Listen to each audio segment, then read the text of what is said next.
निवेश आरोग्य में भाग 51 हिंदी काल और उपयोगिता वैद्य दिलीप गाडगिल पुणे। तो हम काल और देश के बारे में बात कर रहे थे और वैसे देश और काल ये दोनों भाव सभी कार्यों के लिए साधारण भाव इस प्रकार के हैं, क्योंकि जो भी कार्य होता है वो किसी काल में होता है, किसी देश में होता है। तो ये साधारण है और सभी कार्यों के लिए साधारण इस प्रकार के हैं।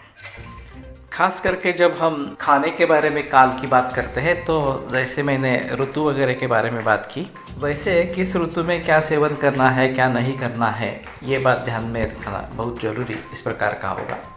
उसी प्रकार से जो अवस्थिक काल है, जो जीर्ण लक्षणापेक्षा इस प्रकार के बताया गया है कि दूसरा खाना तभी खाए जबकि पहले खाने का पचन अच्छे तरीके से हो गया है। वैसे सायं प्रातः मनुष्याणाम अशनम श्रुतिचोदितम नान्तरा भोजनं कुर्यात् अग्निहोत्र समोविधि इस प्रकार का बताया गया है। तो सायं और प्रातः ये दोनों समय खाना है और ख़ास करके पहले दिन का खाना जब तक पचन नहीं होता तब तक दूसरे दिन खाना नहीं खाना है, ये एक अहम मुद्दा है।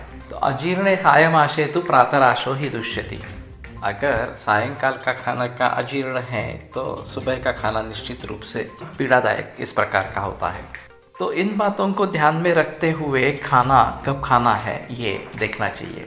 वैसे रोगों की भी अवस्थाएं होती है, जैसे जिसको हम एब्सेस कहते हैं, उसमें शुरुआत की सामावस्था, पश्चमानावस्था और फिर पक्वावस्था इस प्रकार की अवस्थाएं होती हैं।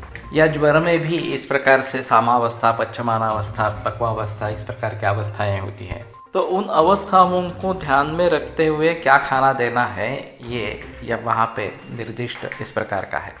तो रोगों की अवस्था के दृष्टि से कब क्या खाना देना है ये महत्वपूर्ण रहेगा। कहीं तो केवल लंघन ही करना है, खाना देना ही नहीं है, यही बात हो सकती है। तो इन बातों को ध्यान में रखते हुए जो उस समय में उचित हो, उस काल में उचित हो, उसी का सेवन उसमें किया जाए, ये बेहतर है। अब आगे उपयोग संस्था और उपयोक्ता ये दो आहार विधि विशेष बताए गए हैं। उसमें से उपयोक्ता को पहले कर लेते हैं। उपयोक्ता यानी कि वो व्यक्ति जो अन्न सेवन कर रहा है, यदायत्नम ओकसात्म्यम जिसके निर्भर, तो उसको ये मालूम होना चाहिए कि मुझे कौन सी चीज़ें तकलीफ़ नहीं देती, कौन सी चीज़ें तकलीफ़ देती है। तो वो देखकर ही उसको क्या खाना है क्या नहीं खाना है ये सोचना है।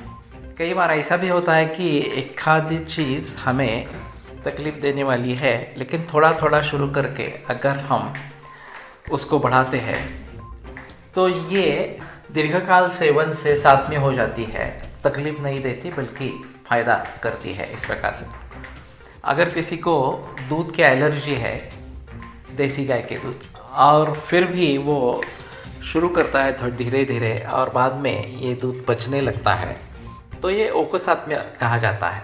तो इस प्रकार से ओकसात्म्य उस व्यक्ति पर निर्भर है और उसको देखना है कि हितकारक पदार्थों का सात्म्य बनाए और उसी पर चलते रहे।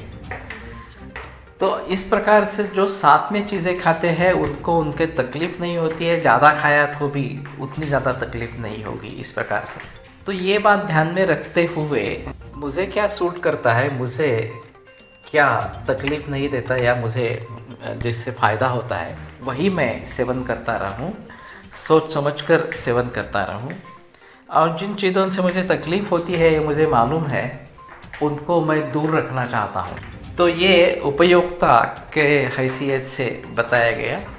अब सिर्फ एक उपयोग संस्था यानी कि खाने के नियम के बारे में है, वो कल बात करेंगे।